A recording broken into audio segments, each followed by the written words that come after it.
Hello, everyone. Welcome back. And once again, this is the Healing Project Pandemic Series.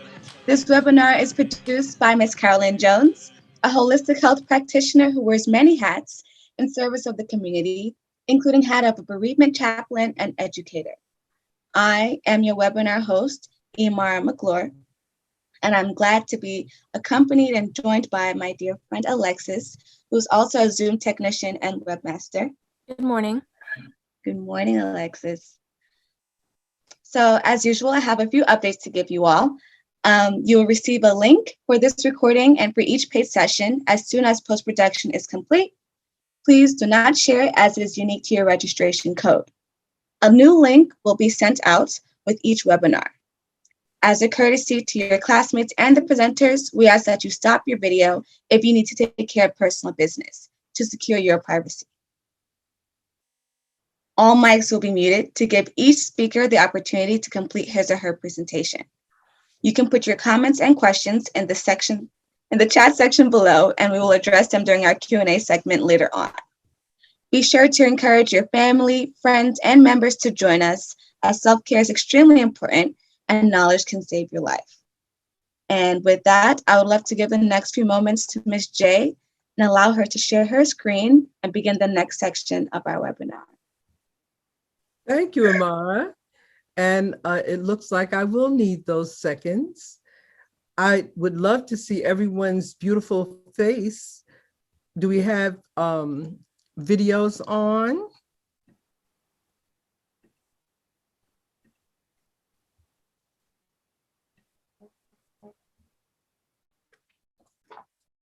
So you're truly celebrated, Ymara and Alexis, as young women of color who represent us with the intellectual sophistication that is so desperately needed in this 21st century. Intergenerational communication is the foundation of cultural aptitude. And to you, our participants, thank you for supporting our intention to spread the good news of healthy living. We're so happy to see you. Before we get started, I'd like to ask that you join me in celebrating our own Mr. Barry Burden. He had a birthday yesterday, and I would like to take this time to acknowledge all of his hard work and dedication in the editing of the Healing Project You Need to Know Caregivers Advocates webinars. Now, I don't know if everyone is muted, but I didn't hear any cheers. Thank you, thank you, thank you. We're celebrating inside. Happy birthday. Thank you. Birthday to you. Happy birthday to you. Happy Birthday, dear birthday. Barry. Happy Birthday birthday to you. and many more. Thank you so much, everybody. Thank you, family. You really make me feel special. I appreciate it. Greatly appreciate it. You're welcome. Oh. You know, when I met Barry, I had no idea he had such a wide range of talent. When we agreed to collaborate, I didn't know that he would end up being my lifeline. Mr. Burden is the reason you receive a complete recording each month. So for that, thank you. And again, happy birthday. We wish you a never-ending shower of blessings and the fulfillment of your wildest dreams, Barry. Now, in addition to it being Barry's birthday month, April is National African American Women's Fitness Month. Our former First Lady, Michelle Obama, carries the torch for us on this topic. It's also Black Women's History Month and National Jazz Appreciation Month. We're honoring Miss Nina Simone as a great woman and female jazz musician, and Mr. Wynton Marsalis as Mr. Jazz himself. We have a rich cultural history that must be celebrated every day of our lives. April is just a benchmark.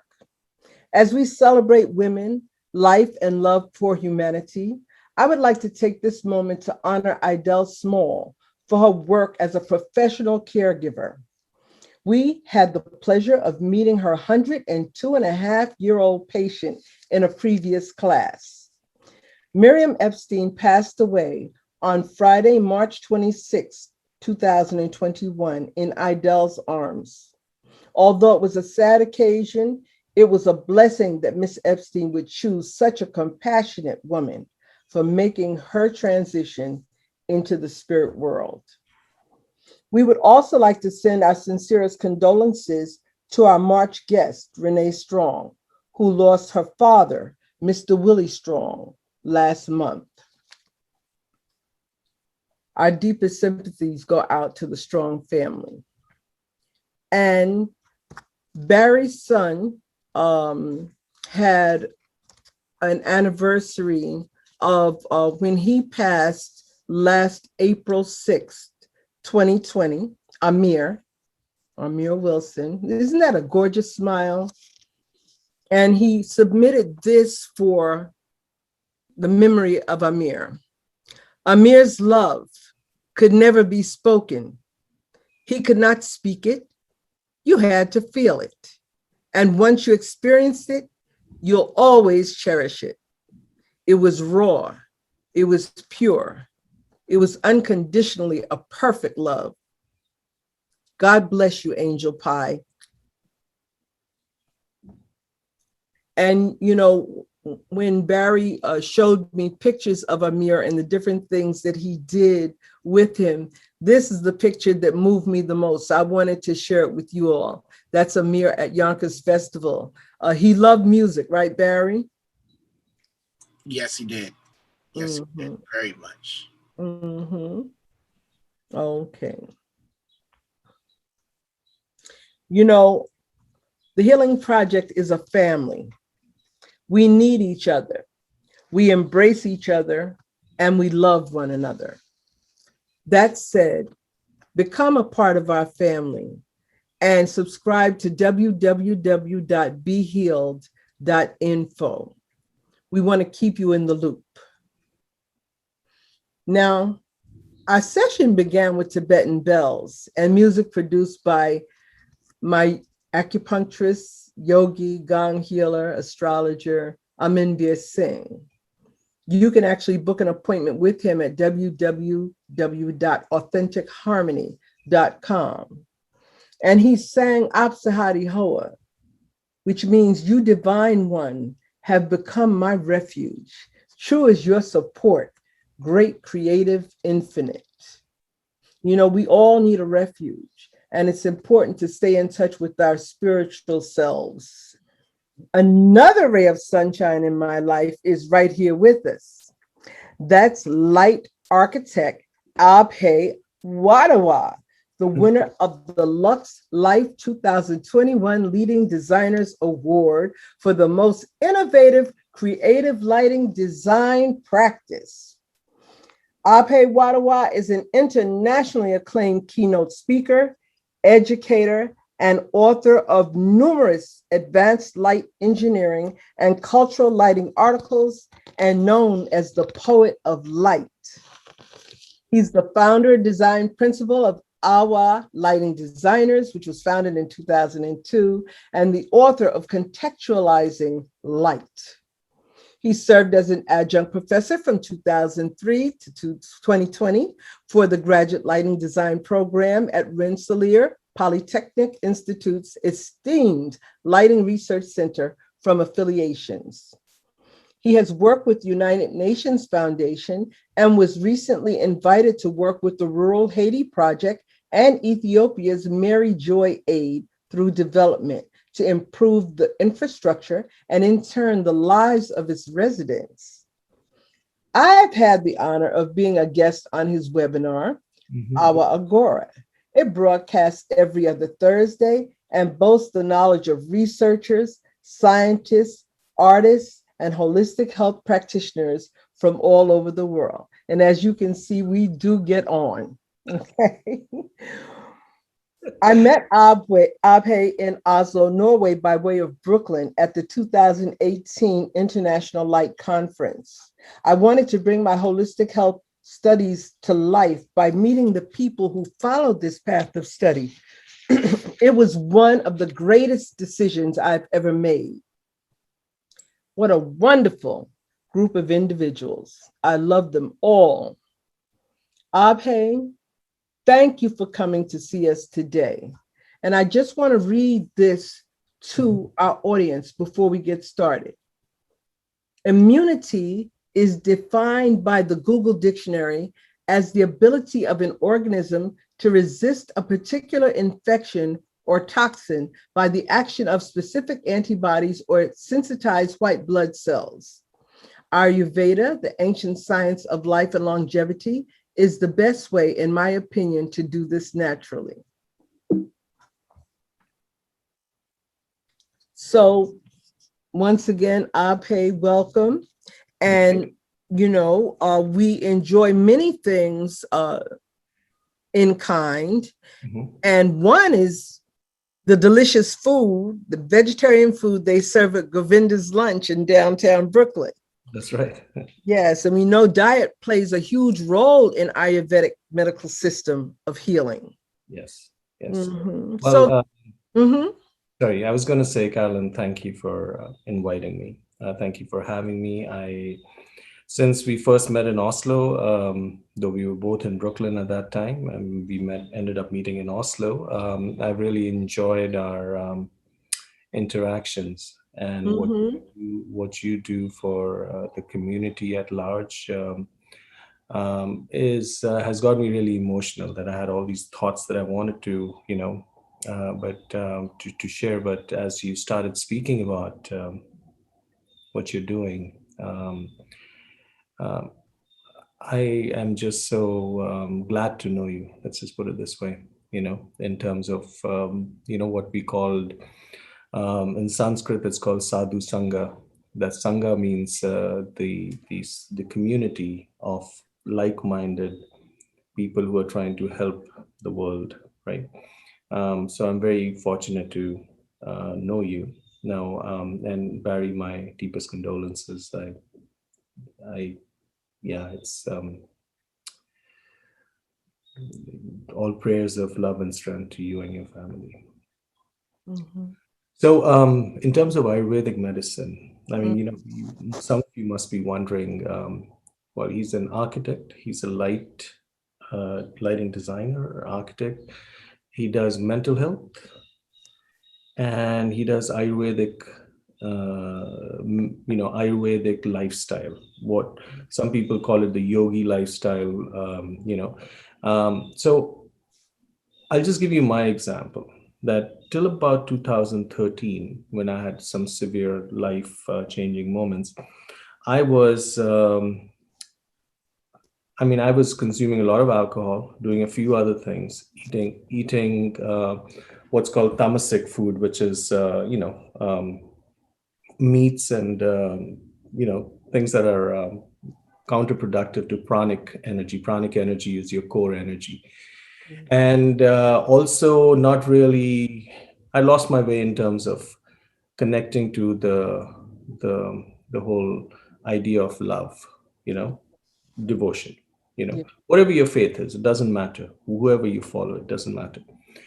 The point is that you're working with your heart, you're clean, clear, and you're working with your heart. And what I found was that as 2013 became 14, 15, 16, 17, you don't recognize changes because you're living in your body, but then you start getting feedback from people and how I was changing as I became more tuned with my Ayurvedic composition. So that brings me to my next point, right? That we have 5 elements, and I'll explain to you where light, color, architecture comes in. We have 5 elements, which is, we have air, ether, water, fire, and earth. We are composed of these 5 elements. All of us, our body, our physical body is these 5 elements.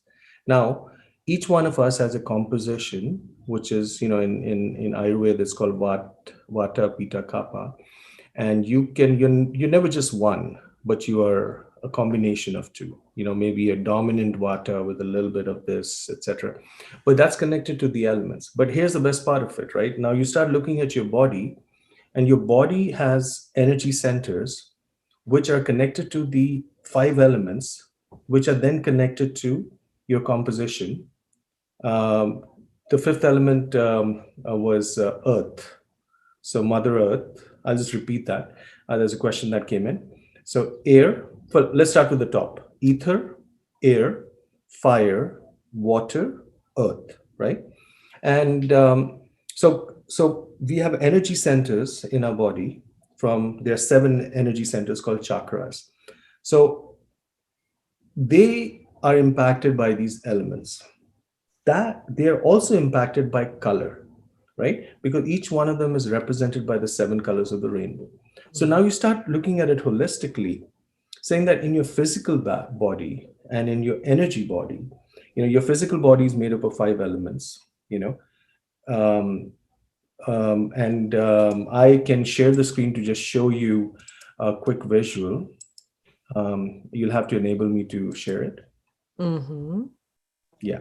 So thank you. I'll just quickly share a visual, not to overwhelm you with the information, but the Vata, Pitta, Kapha are, the fire, the water, earth, and the air, ether. But you see how the 7 energy centers of your physical body, right down the middle, are connected to the elements, right? Which is then connected to your energy body. But all of these elements are represented by a color. So what we are saying is that we all beings of light. We all have biophotons within us. If you hear the quote saying, "Oh, he's an enlightened one," or if you look at the old paintings of whether it was Buddha or Jesus or Krishna or Radha, they have this halo, right? They're always represented by the artist with a halo, right? So what does that mean? What that meant was that they were vibrating at a frequency where the cells were giving out light, which we all do, but our light is low, But as you get more attuned, your light becomes much brighter. That's the easiest way to explain it. Now, when you have an ailment or when you have an illness, you will start giving out a different kind of light. And there are many scanners that are able to do that, scientific scanners, right? So you don't have to depend on a human being. You can get that scan. There are many imaging programs that are available. Curlian is one of them, Curlian photography, but there are many others. And the idea is that you're going to get a representation of what's happening within your body in terms of your energy fields. And you can then see where the malfunctioning is happening. It's like a big circuit. You can then see where the malfunctioning is happening, right? And then you can use light and color, because we are all beings of light. You must have heard of this concept of biophotons, or what's called in Sanskrit as tejas, right? Which is connected to our glow. That's all about you being attuned with the systems. When you're out of cue, then certain parts of your body will tell you that there's something wrong here. It's almost like a diagnostics thing that we use, and when we're doing building control systems, that we can see the diagnostics on where the problems are, where the wire is off, etc. So if I go to this sheet here, so you saw the one that I showed earlier about the bodies, but basically in the center you have your composition, the Vata, Pitta, Kapha, right? And then you have the elements. Now what's going on in your body, like say if you're feeling overly cold, right? Or you have problem with movement, arthritis, right? Then you are essentially working with these elements. And arthritis also has cohesion, so that's connected to water and earth. So what I've been researching, I'm going to stop my share here. What I've been researching is singularly, how do you take the ancient wisdoms that have been part of our ancient cultures, to connect it to the scientific world that we are in now, and get instrumentation and lights and color that can help in your holistic health, right? So that's how this whole Ayurvedic with light color comes together. And then I believe, if you want, we can go to the next slide. Sure. Right. So what is unique about Ayurvedic healing? It really connects to your composition. And back in the day, when not everything was available, I mean, when I was growing up, we didn't get certain vegetables at certain times of the year. And it's part of our ancient wisdom. And it's not just in South Asia, but also in many parts of Africa, parts of the ancient South American, Mayans, Incas, that they eat certain things at certain times of the year, because they are being in sync with nature, with Mother Nature. That's the basic thing. But most importantly, they are also using spices and elements to work on the energy centers, right? On the energy center. And this became even more visible, this whole knowledge base, when the pandemic came. Right? That you would hear about ginger, you would hear about, other supplements that are like one of your earlier speakers many months ago. She spoke about, Ola. Yeah, she was fantastic. Yeah, she spoke about these fruits and vegetables that we use to heal our bodies. And essentially, not that there are not other systems in the world that deal with healing your bodies, but in the Ayurvedic system, it's kind of tying it into your compositions. And then the foods and the spices are informed accordingly.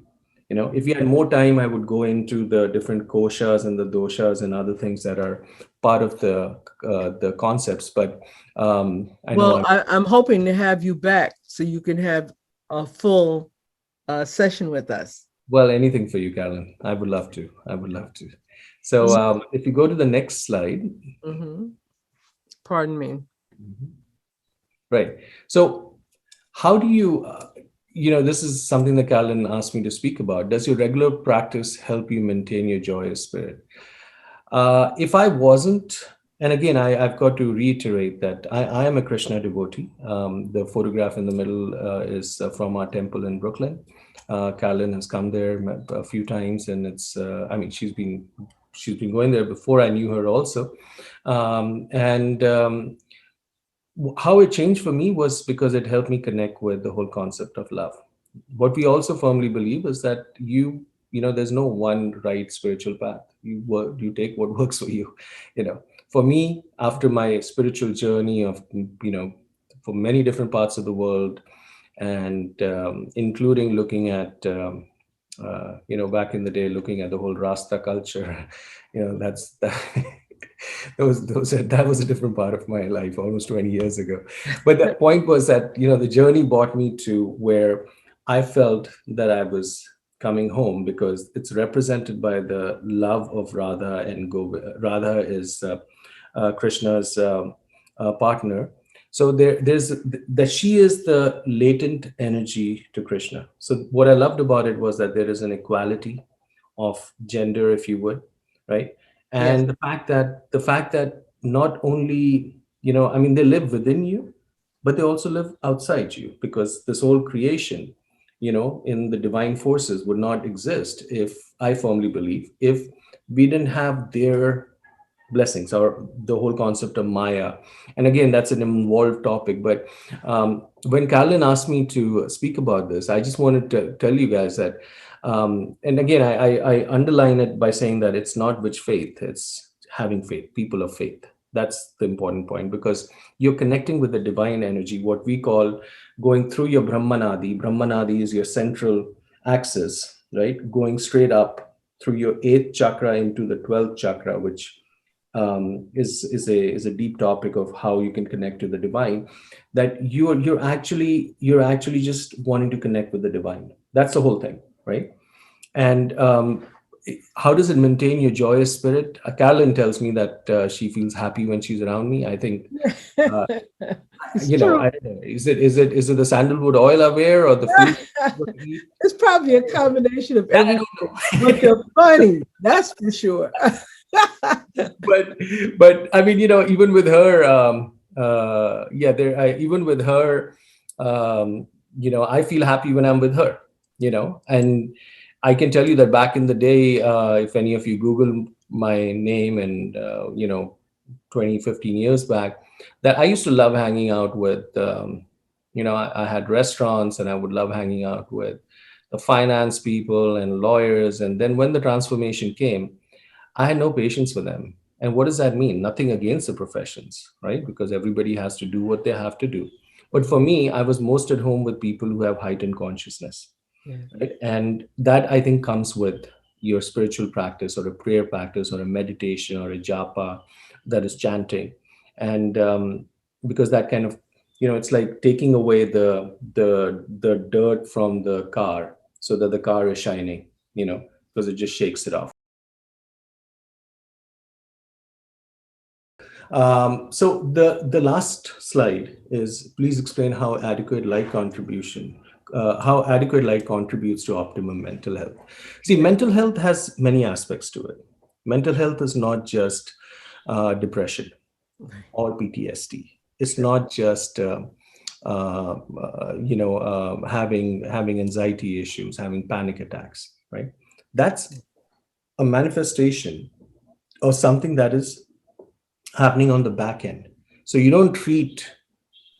just don't treat anxiety without going to the root cause, right? And how does light help it? See, first of all, you need to be in rhythm with Mother Nature, right? That's the first thing that I tell my team and everybody that first wants to talk to me about it. I say, listen, this is what you got to do: wake up early, spend time in the sun. Well, Abhay, you're in New York. The sun doesn't come out every day. It's not the sun in the sky. It's the sun Yeah. within you. you Yeah. know it's the sun within you, that it's not the physical entity. It's feeling its presence, and in a devotional way, looking at the sun as a source of all life, and spending time thinking about what that light does, Yes. right? So staying in rhythm, what's called the circadian rhythm. Don't do too much computer work at night. Don't watch too much TV at night. Don't have the overhead fluorescent lights, bright, bright, bright. Um, because that's going to impact your circadian rhythm. Circadian rhythm is your daily rhythm. So less light that you have at night. Remember back in the day, I don't know about you, but I know that when I was growing up, we weren't turning on all the ceiling lights. It was just, hey, it's nighttime, time to go to bed, have your dinner, hang out with your folks for a little bit, do your homework, and go to bed. Right? You didn't like turn on the lights, and you didn't stay on your smartphone all the way, because that even if you have a blue light filter, we're talking about mental health, right? And for that, you have to give your chakras rest. Mm. And for that, you need the right kind of light at the right time. Now, Yeah. if you took the warm light that your body requires at night, you took it in the morning, it's not going to work. Mhm. Say if you didn't have the sun, right? You should still try to get that kind of light in the morning. The more light you get in the morning, the better off you are. If you're flying across time zones, spend as much time as you can in the sun in the morning that you've landed in, on the day that you've landed in, and then try to taper it off, right? Then the other thing that we work on, that's kind of on the more quantitative aspect of light. Then the more qualitative aspect of light, um, the more qualitative aspect of light is that you're trying to use colors to bring what's called syntony. Syntony means harmony in your system. So there is a whole field called syntonic optometry, where these optometrists, doctors, use colored glasses, to treat different ailments.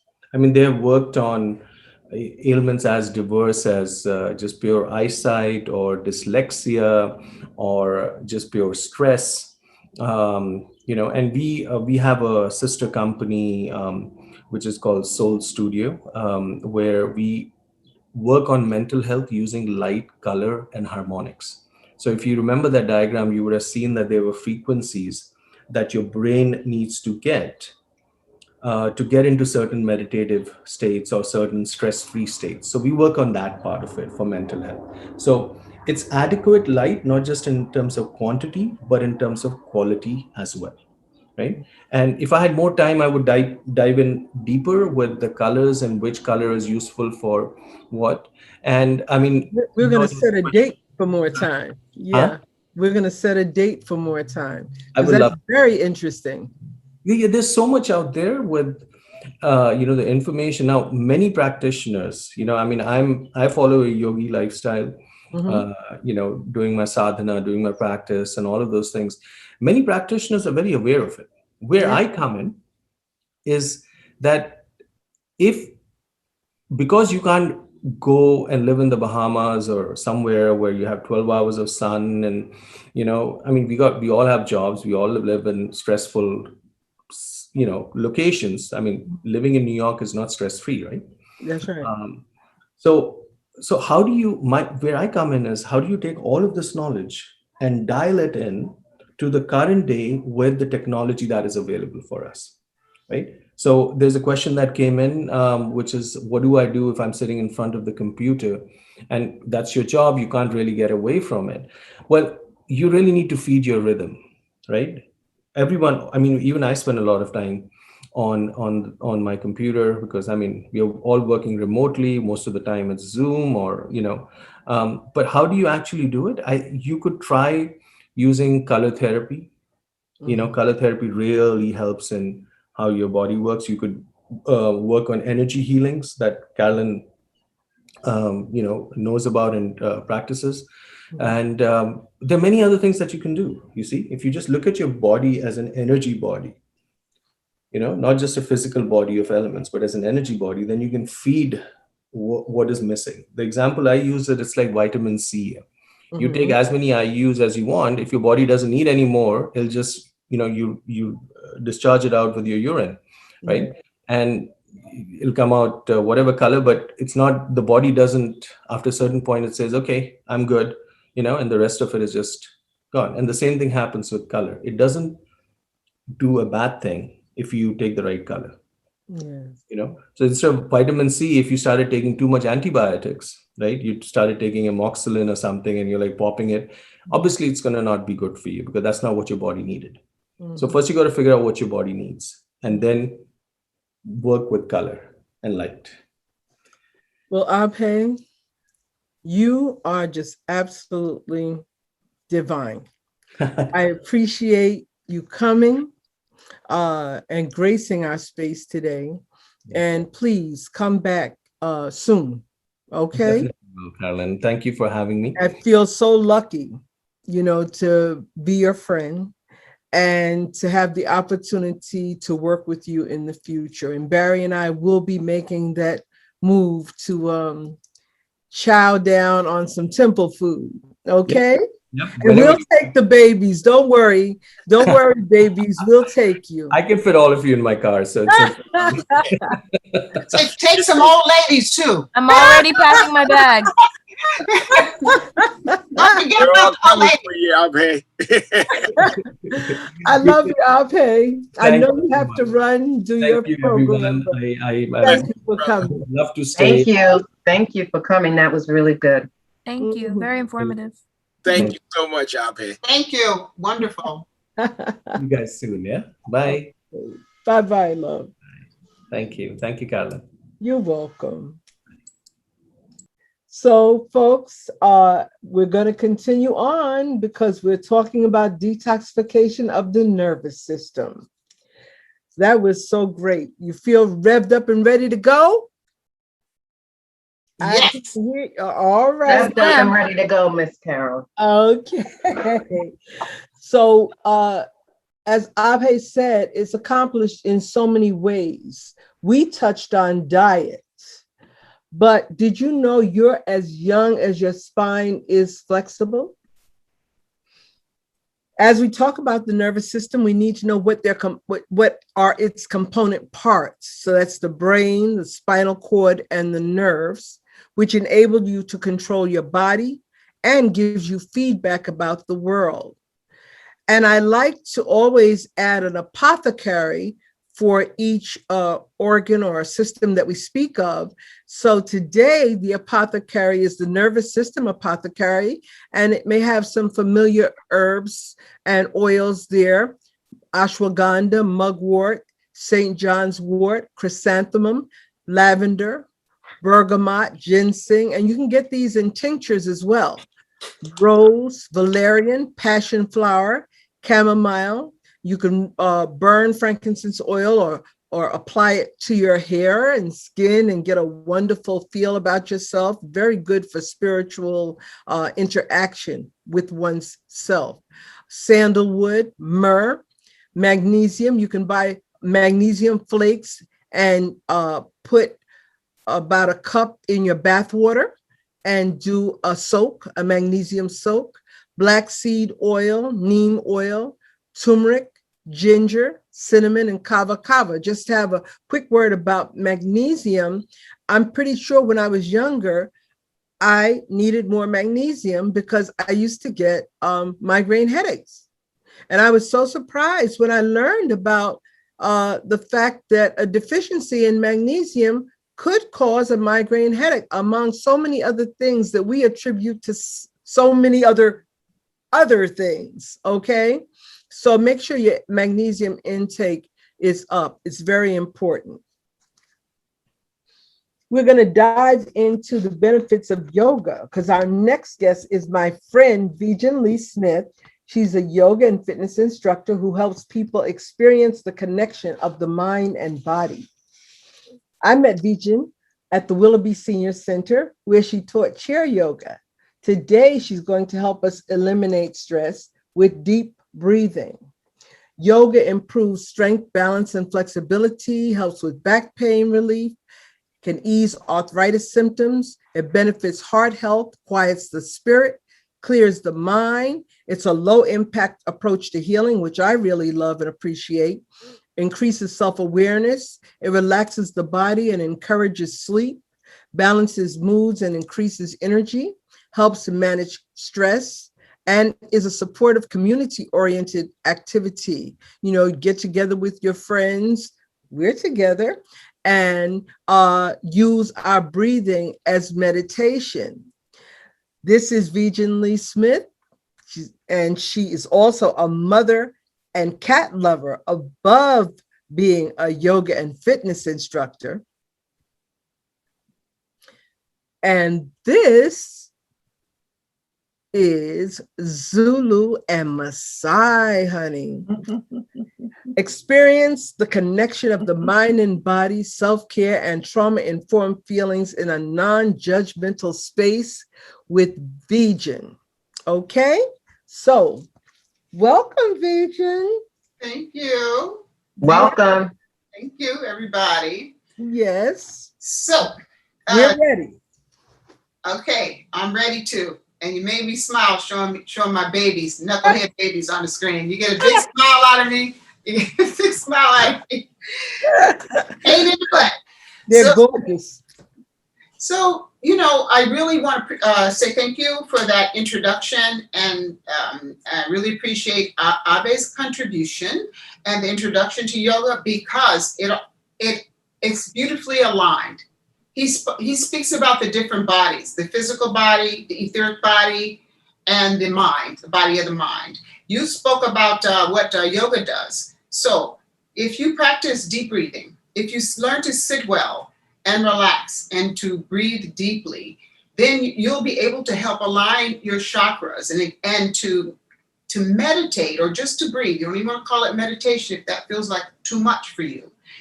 Deep breathing and relaxation. You can check into the areas that you're holding tension, or maybe you're holding some trauma, and without being overwhelmed or judgmental, through the breath, the deep breathing, it stimulates the parasympathetic nervous system. So it's going to calm you down, lower your blood pressure, and help you de-stress and help you deal with anxiety. And the thing that since you talked to me about this, I'm thinking, how do I impart? So just the act, I think, of us doing this yoga and quiet, deep breathing and reflection on ourselves is a deep way of doing self-care. And as Audre Lorde said, that's a radical thing for us as people of color to take time for ourselves and to try to heal ourselves and to be gentle to ourselves and to talk to ourselves like we're our own best friend. It's a large order, and it's so warranted, and you so deserve it. So now that being said, I want to get started with the time we have, and I'm going to delve into some simple breathing techniques. They're simple, and if you have any type of asthma, COPD, or all that, then just breathe gently. And even with the techniques I'm showing you, just take your time and breathe gently and do you. Movements are simple as well. Now, Vejan, before you get started, can we just do the breathing and do the stretching another session? We sure can. I have no problem with that. I just got to tell you that the stretching uses all the muscles that are used in your breathing. Okay. So we stretch to the side, and when we twist, and when we inhale, a little cat-cow, those are all the muscles of the abdominals we learn to soften during our breathing. Mm-hmm. And the muscles between the ribs are the expansive muscles. The stretching is fine. I was just looking at time. Oh, yes. Our next guest. So if you want to do some stretching. Oh, no, I'm good. I'm good. Okay, so we'll do a couple of stretches just to get moving. Thank you. So before I even teach you the breath, just sit up nice and tall with your head over your tail, and just a gentle firmness of the abdominal. So you want to keep your navel towards the spine a little bit, but keep your belly soft. Let's inhale and stretch your arms up.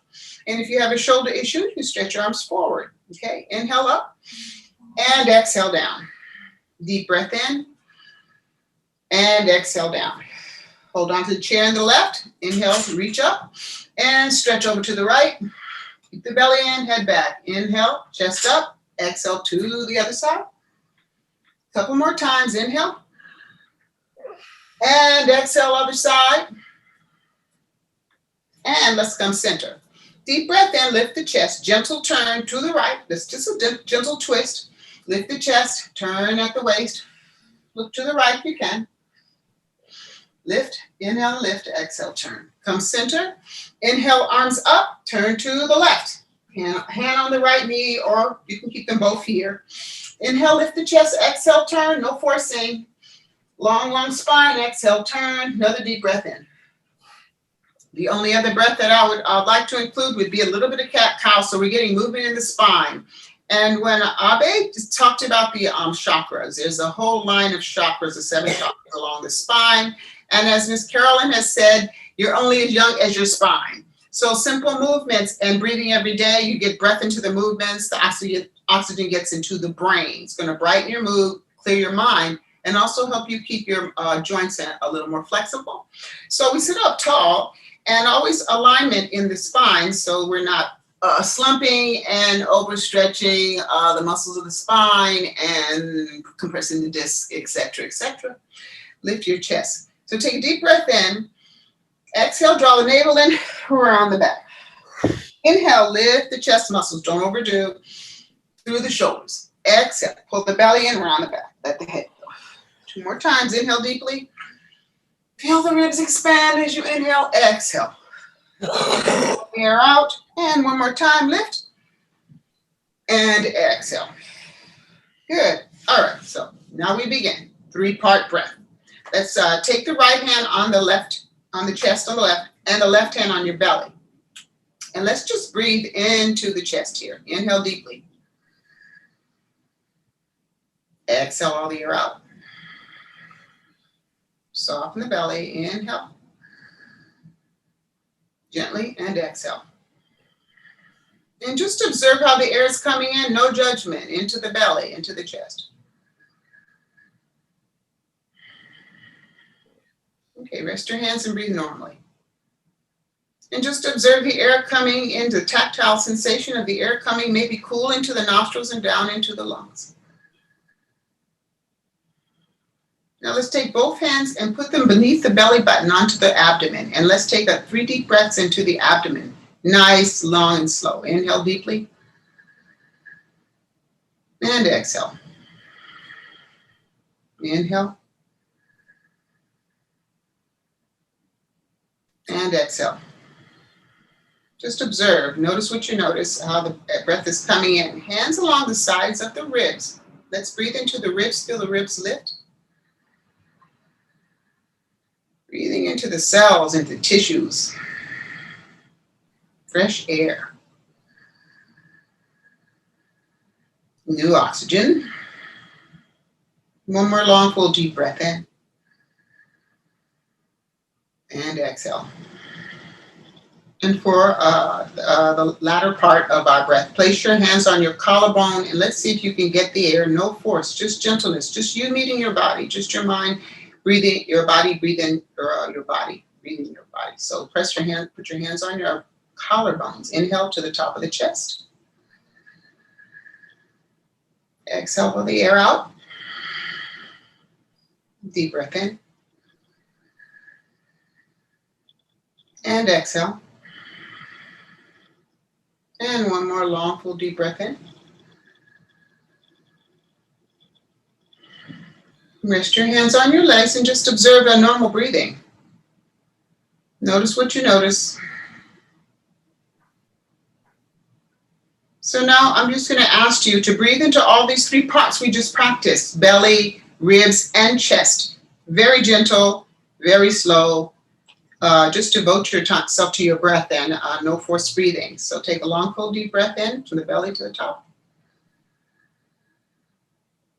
Exhale. Inhale deeply. And exhale. Long, full, deep breath in. And you just focus on your breath. I just want to share with you that deep breathing doesn't just relax your body and your mind. It strengthens and clears the lungs and increases the lung capacity, as well as the ability to reduce stress and anxiety. All right, so let us move on to a breathing a meditation. So it's a very simple counting meditation.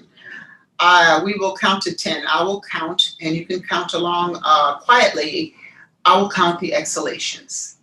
And there's no effort, only 3 parts, 3 aspects: the counting, no effort, and long, complete exhalations. And before we begin, in case this concept of breathing and meditation, I'm going to help you do some things to take your attention inwards towards yourself. I'm going to read a little bit of Thich Nhat Hanh here from the How to Relax book. I love this book. I teach my resiliency classes at the school with this book. It's such a simple, clear way of introducing yourself to this self-care of mindfulness and meditation. So you can close your eyes or just soft focus your eyes and tune your inner ear to the sound of the bell.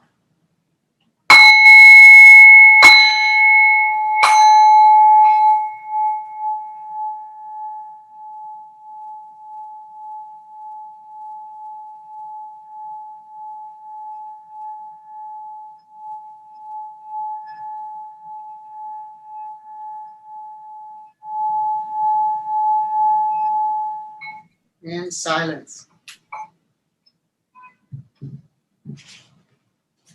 Thich Nhat Hanh says, simplest of things, following the breath. To increase your mindfulness and concentration, gently and easily follow your in-breath and out-breath all the way through. Just sitting and following your breathing can bring a lot of joy and healing. Breathing in, I follow my in-breath all the way through. Breathing out, I follow my out-breath all the way through.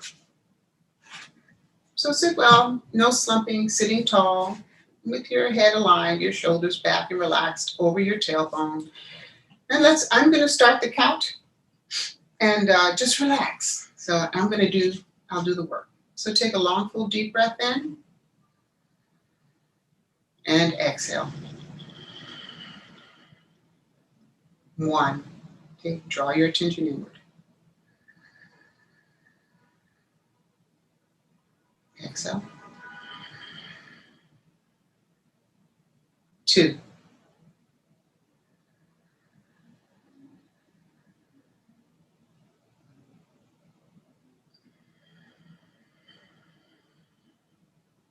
3.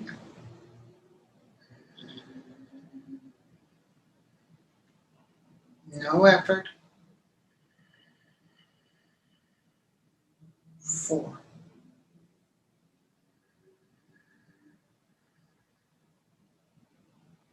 Relaxing.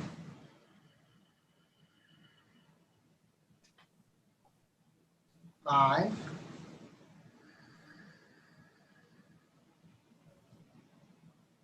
Long, slow inhalations, long, complete exhalations. 6.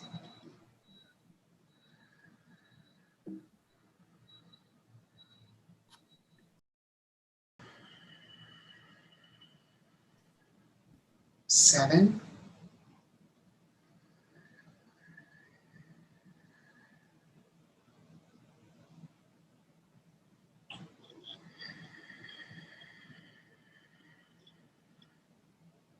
8.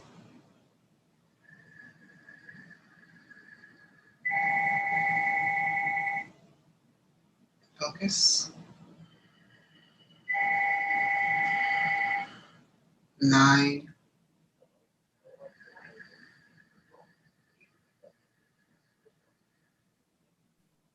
10. And now, on your own time, you will breathe for a count of 10, and you count quietly to yourself. Silence is the key. Any thoughts or noises that disturb you, let them go as clouds pass across the sky. Let's begin.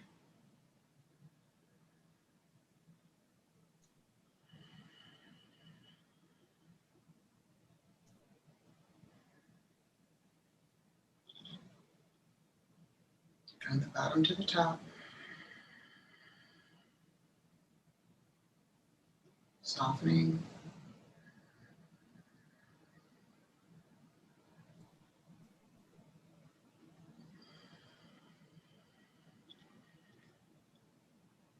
Deeper.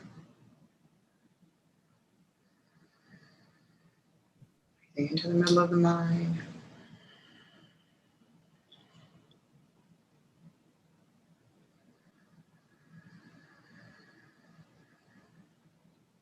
Deeper.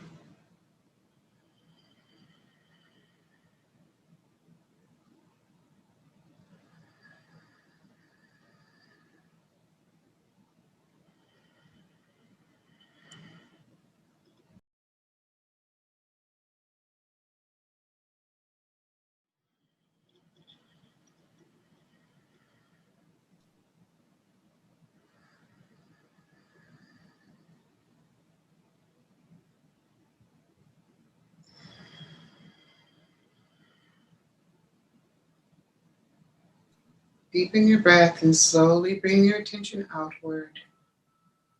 Take your attention on your inner ear.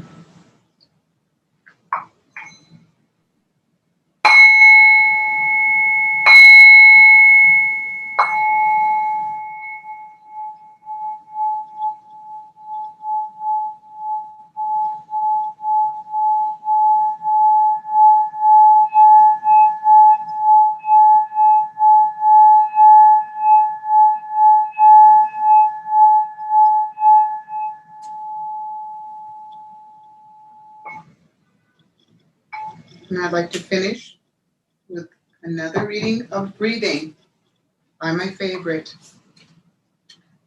Thich Nhat Hanh.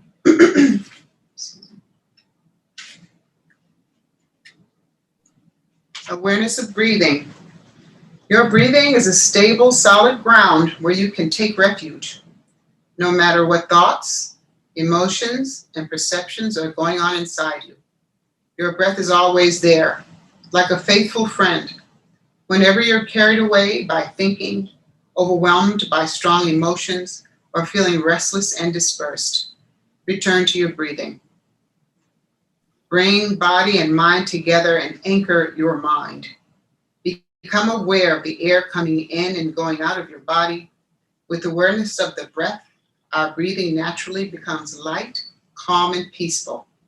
At any time of the day or night, whether you're walking, driving, working in the garden, or sitting at the computer, you can return to the peaceful refuge of your own breath. Thank you so much for practicing with me today. In yoga, we say, the divine light in me bows to the divine light in you. Namaste. Namaste. Namaste. May you be happy, well, and at ease. Thank you. Yes. Thank you. Thank you, Vejan.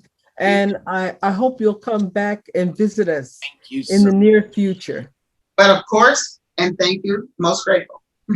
Yes, yes.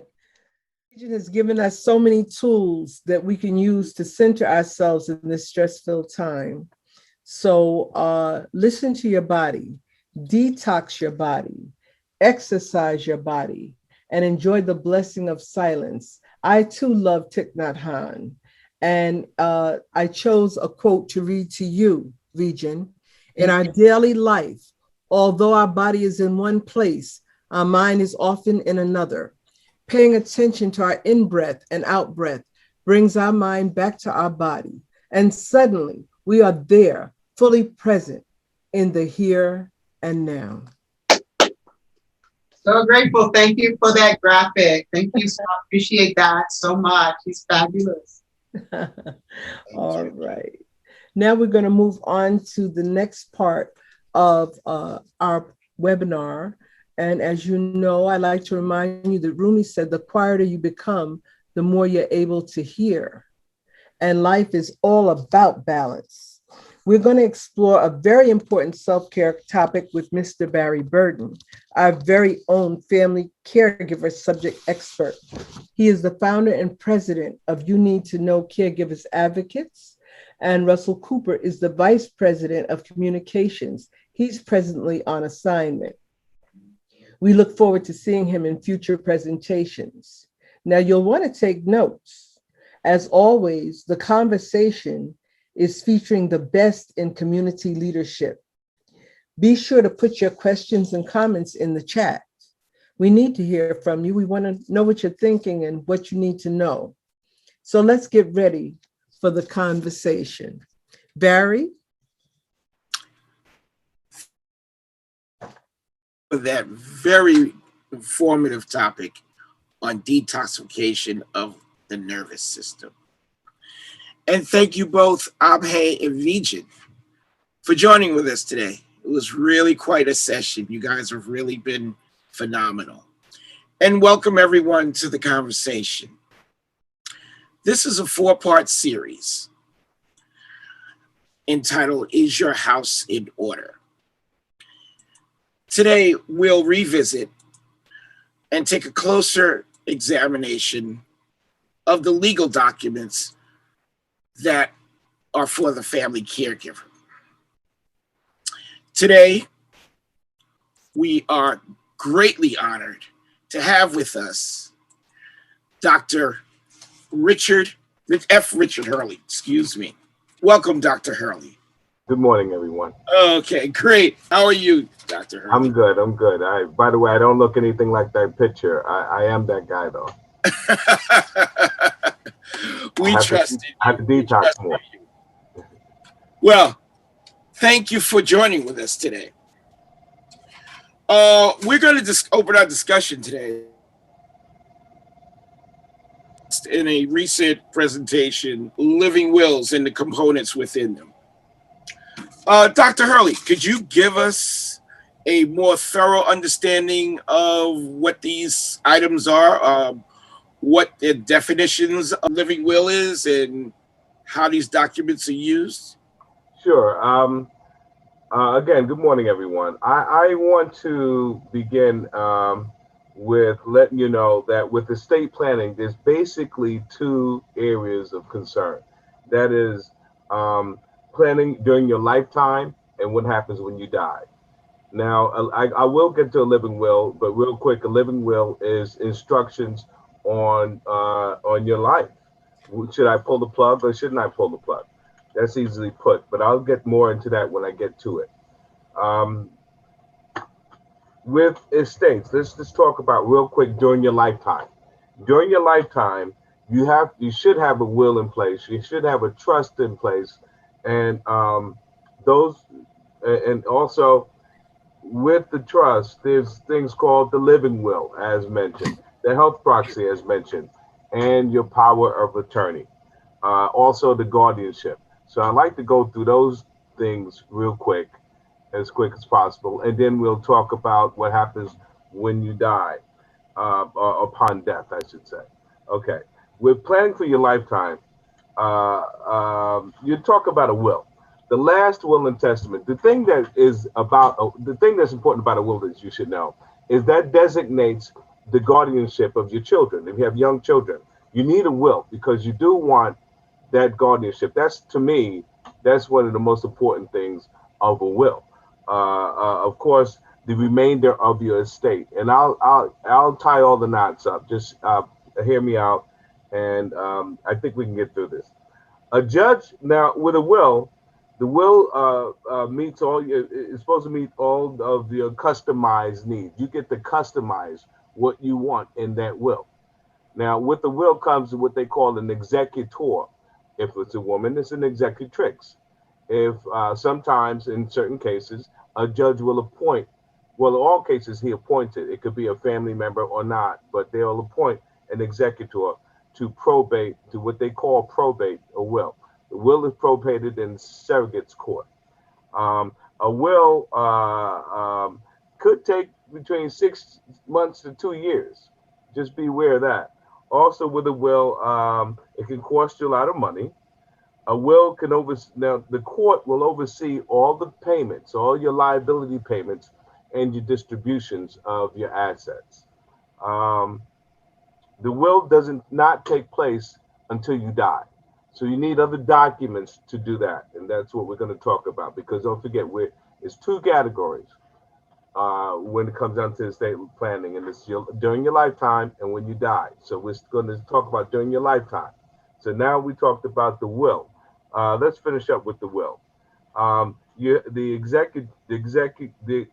There's objections to the will.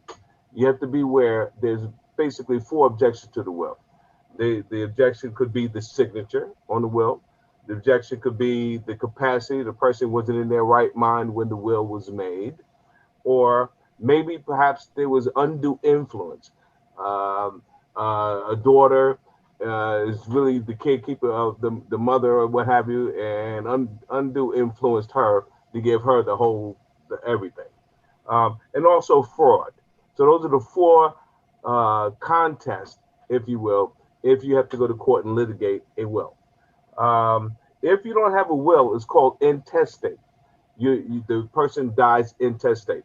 So when you upon death, you either have a will or you go intestate. Both matters go into probate court.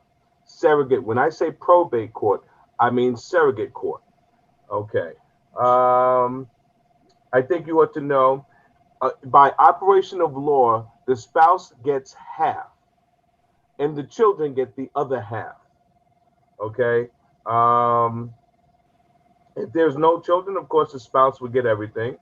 Um, and this, let me just give you the, and you maybe you want to write this down. The line of order by operation of law, it goes spouse, children, grandchildren, parents, siblings, and then cousins. I'll say that again: spouse, children, grandchildren, parents, siblings, and then the cousins. So that's the operation of law. Let's say if you don't have a will or anything, that's the lineup. Okay.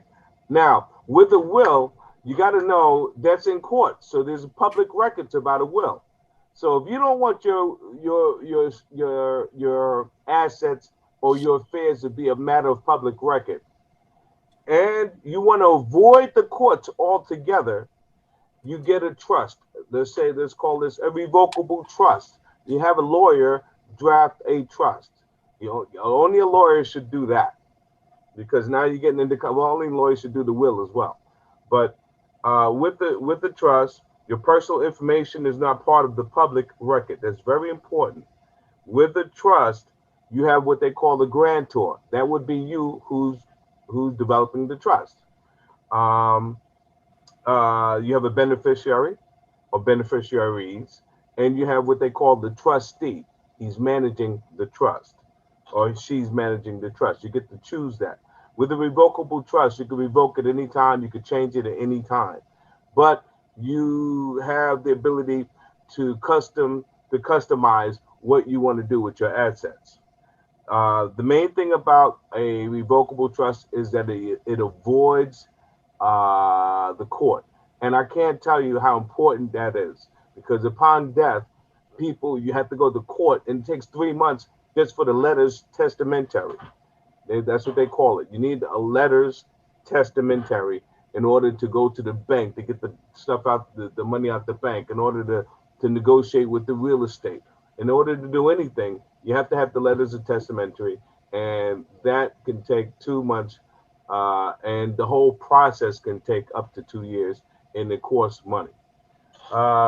Let's see, what else can I tell you about the trust? The trust can take care of you while you're alive. If you're incapacitated, it could take care of you upon your death, or take care of business of your estate upon your death. And it also can take care of you even in generations to come. So the trust is really the way to go, but that doesn't necessarily mean not to do a will. You want to do a will because usually with a trust or with your estate, there's things called the remainder, things that are left unspoken for. That goes into the remainder, and usually the will dictates what happens with that remainder. Living trust, it never dies. It holds your assets. The living trust, you get to put the rules in the trust as you choose. It's private, as I mentioned. You get to pick your own beneficiaries. You get to pick your own successors. You get to pick your own healthcare agent. You get to pick your financial agent. You get to pick out, dictate your health plan. So that way you're not warehoused in a nursing home. If you chose to, you may want to be in the nursing home. I don't know. It depends. Everything has got to be dictated depending on who you are and what your needs are. The caveat that I got to tell you, you never, it's kind of difficult to put the house in your children's name. If you do that, you got gift tax. So just beware of that.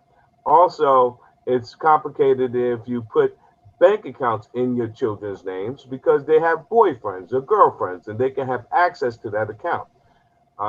They may not be good with money. Divorces can change things. Maybe there's a divorce in the future. How would you know that? Grandchildren, sometimes not only that, they're too young, or your son-in-law, your daughter-in-law is not deserving of the money. So a plethora of things can happen. Your beneficiary can be dependent. The beneficiaries can be incapacitated. Now, that's revocable trust. I'm going to talk about an irrevocable trust now. The thing about an irrevocable trust, and you may want to write this down as well, it protects your assets. It's no longer is irrevocable. Irrevocable means you can't revoke it. You have no more control of your assets. Why? Because the assets are now put into your trust name. It's now the trust assets. And the person that holds the trust is the trustee. Now you still get to customize it according to your wishes.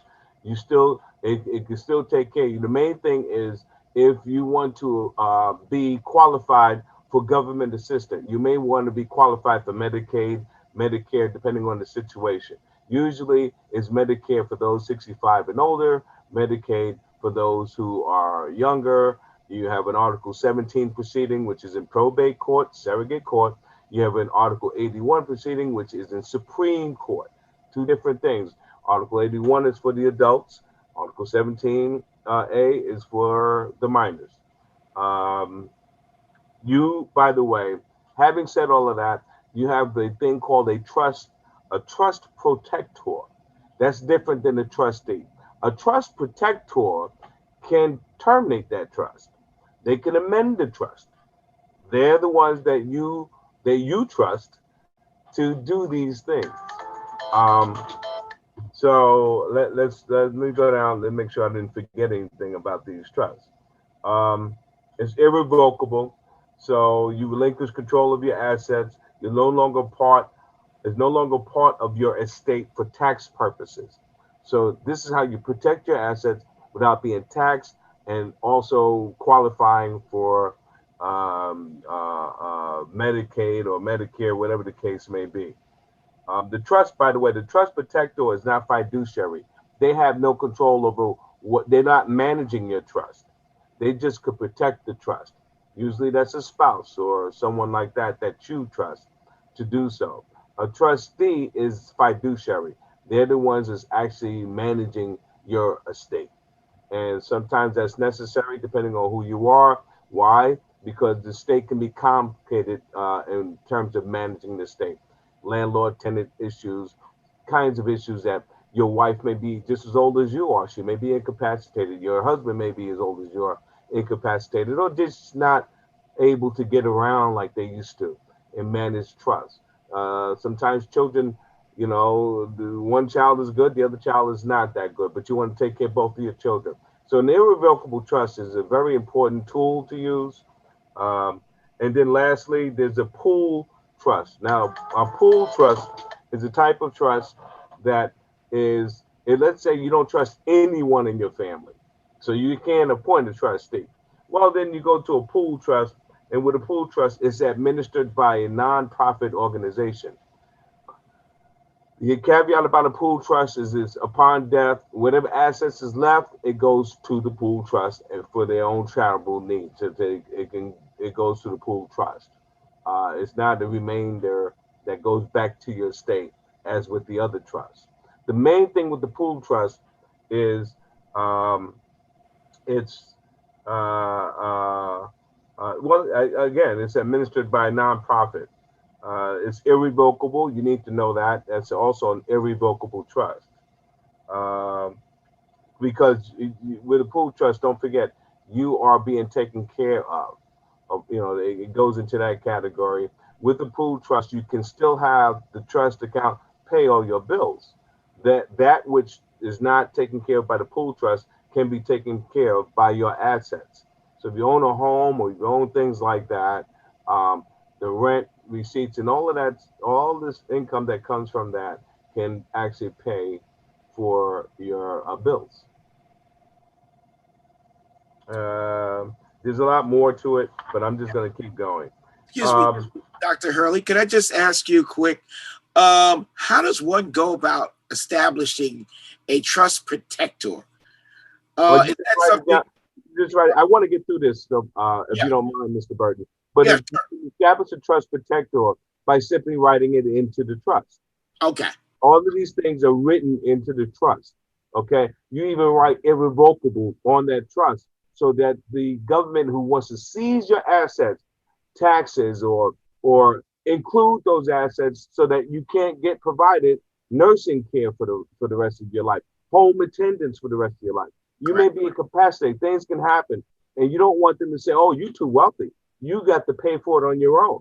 Well, that always, you know, most of the time your money depletes after a while. So you would like to be taking the government to be able to pay for that. So you want to put your not hide your assets, but put your assets out of your control. So these are what the trusts do, and you write it in the trust. That's why the attorney has to do that. Okay. Real quick, because I know we don't have much time. No. Go ahead. Okay. Go right ahead. Thank you.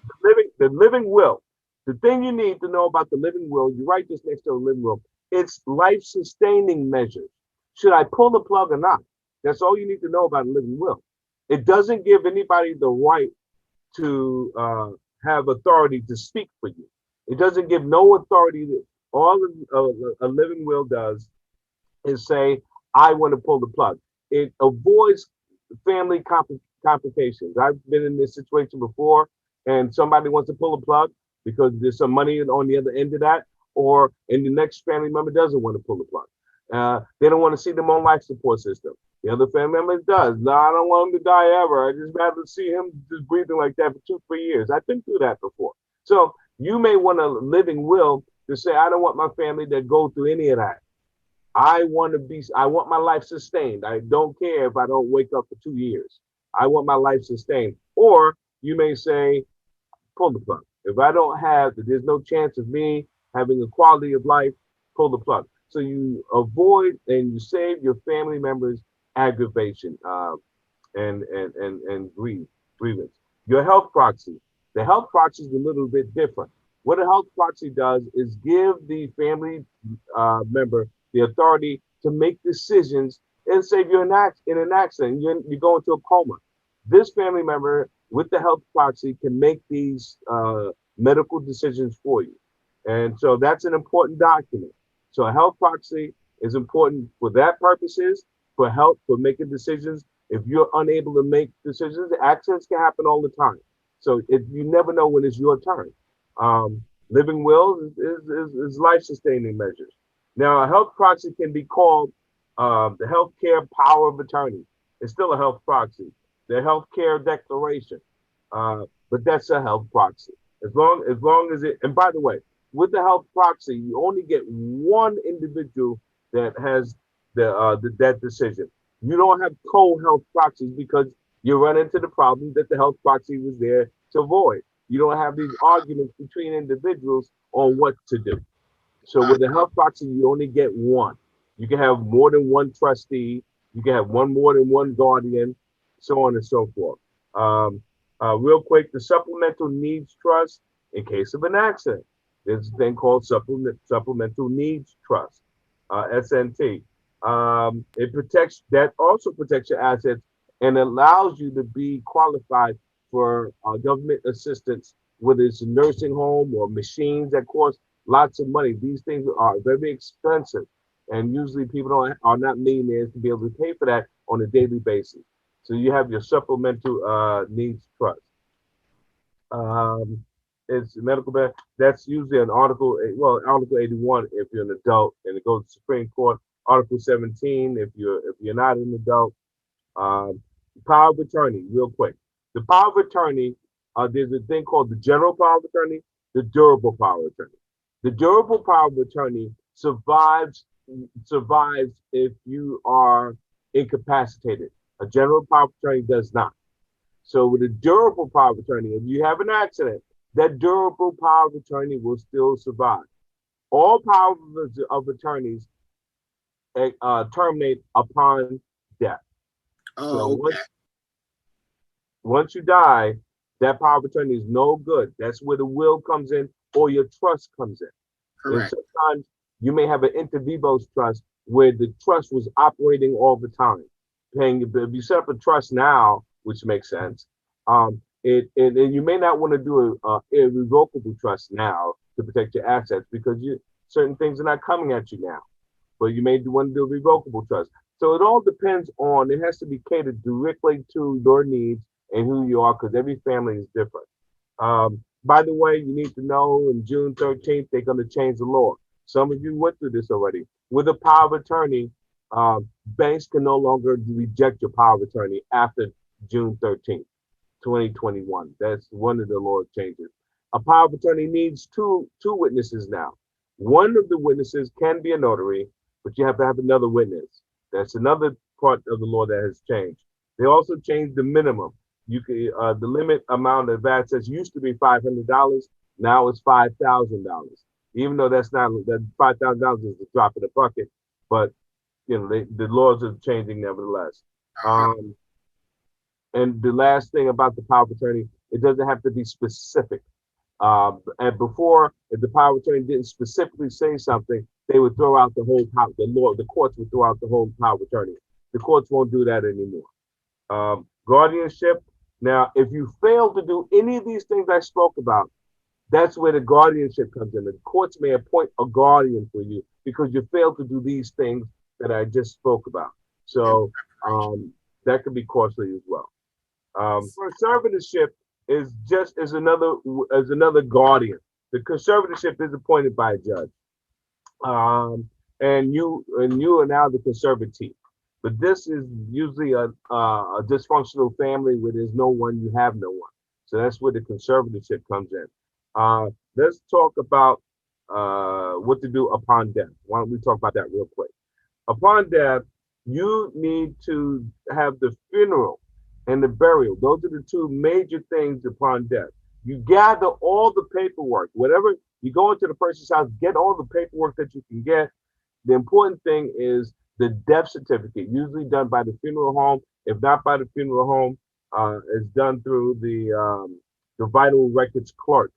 That's usually in the municipal building. You can always get as many death certificates as you want. They're like $10, $15. Get the credit cards. Call the credit card companies. Stop the credit cards. Stop them from charging you and avoid fraud. Okay? So you should do that upon death. You should not use the credit card after death. Should not do that. That's just my suggestion, a professional suggestion. You want the interest on that credit card to stop. So you call the credit cards immediately. The source of incomes to be mindful of are Social Security, pension. The wife or the spouse rather is entitled to death benefits. You may have a safe deposit box. You may have an IRA. You may have insurances, by the way, which has its own beneficiaries. Pension has its own beneficiaries. You don't need extra paperwork. That's not going into probate court. These types of incomes. The real estate, there's a thing called joint ownership and ownership in common. With the joint ownership with real estate, you upon death, the other person that owns the property owns the entire property. If it's tenants in common, if the person passes away, it goes to that person's heirs. What else can I tell you? I think I skated through a lot. Oh, probate. I think I skated through most of this stuff. Yes, you have. I know I went fast. Excuse me, people, but I was told I had like that much time. So I'm a professor, and I do this to my students depending on what the situation is. But if there's any questions, I'll be more than happy to answer them. Well, that's great, Dr. Hurley. We thank you so much for giving that wealth of information. And yes, I'm sure there are going to be a plethora of questions for you. And is there a way that you advise the audience of how they can get in touch with you, or what's your best possible accessibility? Well, my office is located at 30 Vesey Street, Vesey, in Manhattan, right across the street from I call it the old World Trade Center. They call it Freedom Tower, but I'm still not free. So I call it the old World Trade Center. We're still in the struggle, ladies and gentlemen. But in any event, I'm on the 15th floor. You open the door, you see my name. We have the entire 15th floor. That's where my office is at. Since the COVID virus, I have gone to my office as less as possible. I try not to go. So I'm a professor at Meg Evans College. You usually can meet me in that area there. When the college opens back up, usually I meet in the college. That's been closed. But I'm accessible. My telephone number, and I will give you my cell phone number. It's the best way to contact me. That would be 917-297-9429. Feel free to call me. I usually don't pick up a number that I don't recognize, or rather that's not identified, but I do call back. One of my main things is I always call my clients back. I call my students back. I believe in that. I really believe in that. And you'll hear from me not only 24/7, you'll hear from me that day if possible, because at the end of my day, I teach from 6 to 8 at night. At 8, you may get a call from me at 9, 10, I don't care, but I call you back, I leave a message or whatever the case may be, but I do acknowledge all my calls. I acknowledge all my emails. My email is FR Hurley, HURLEY, the number 3, RD at yahoo.com. It stands for Frank Richard Hurley III. That's my son's name. So it's FRHURLEY 3, the number 3, RD at yahoo.com. You can email me. That way you won't get a call from me at 10 o'clock at night asking me what is the cat still stuck in the tree. I guess I'm done. Thank you so much, Dr. Hurley. That was more than we actually expected. Of course, I expect more that you will be able to fulfill people's thirst for particular information that they're going to seek individually, but we would love to have you back at another time so that you can continue to just fill us with the wealth that you're made available to us today. So thank you so much, Dr. F. Richard Hurley. I love you, Barry. And hi, Carol. How are you doing? I enjoyed your segment. God bless each and every one of you. Feel free to call, and God bless you, Barry. God bless you. Thank you for coming. Thank you for coming, Dr. Hurley. Thank you for having me. Would you repeat your telephone number, please? Sure, 917-297-9429. Thank you. Okay. Thank you so much. Okay. God bless everyone. Bye-bye. God bless you too. Thank you so much. Yeah. And well, as always, we'd love to thank you, Miss J, giving us that very, very valuable platform to, give so much information. I mean, I was blown away. I questions for him, and he just took the ball and ran with it and addressed everything. So please, folks, reach out to him. He's a very wonderful person and an excellent attorney to get guidance from. Okay, so thank you, audience, again for coming and being with us here at the conversation. And I would like to graciously return the platform back to you, Ms. J. Thank you so much. Thank you, Barry. That was a wonderful presentation. I learned a whole lot. And I know that everyone was really edified by the information. Always need to know what's going on for quality of life and good quality of death. And as always, Barry, thank you for the wonderful conversation. Thank you. Now, I did see, you're welcome. I did see another question. I don't know if Dr. Hurley is still around, but Vejan had put a question in chat. Is he still here? I don't believe he's still alive. But Vejan, I will tell you, yes, you should reach out to him. Yes, and you could ask him. And Barry, I think that we would be able to ask for her as well and get that answer back to her. Absolutely. We'll respond to you on your behalf, Absolutely. okay? Thank you. That's kind of you. I appreciate it. Thank you. Yes. Without question.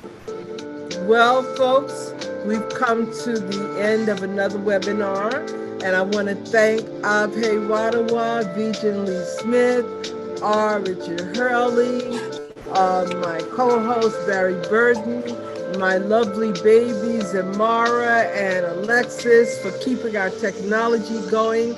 And Devella, I see you. How you doing? I'm good. You? That's Ella. good. Nice seeing you.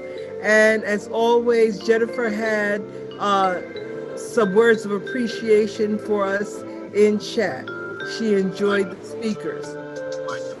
I want to remind you that we start a new series of workshops in May, and our guest speaker will be Sarah Chana. So we'll be talking about homeopathic medicines, you know, like rescue remedy and those types of things. And that will be detoxification of the liver. The liver holds anger and grief. So we want to talk about that. Then in June, we're going to have Dr. Bashara Wilson. He's an acupuncturist. And we'll talk about detoxification of the ears, nose, and mouth.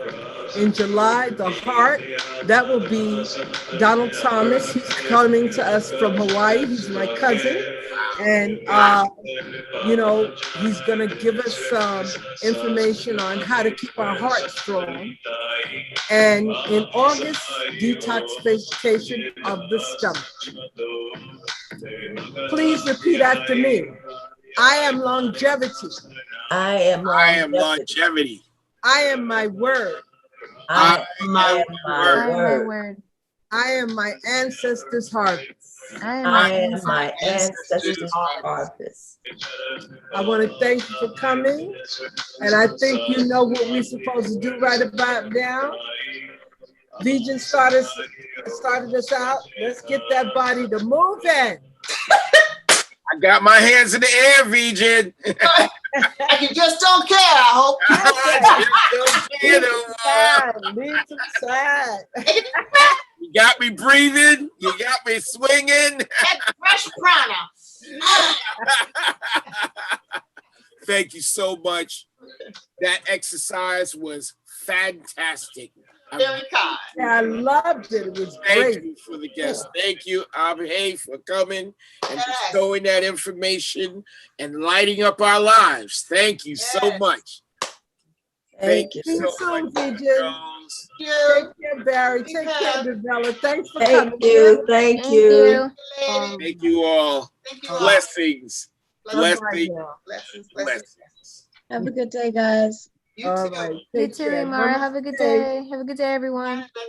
Have a good Bye-bye. day. Nice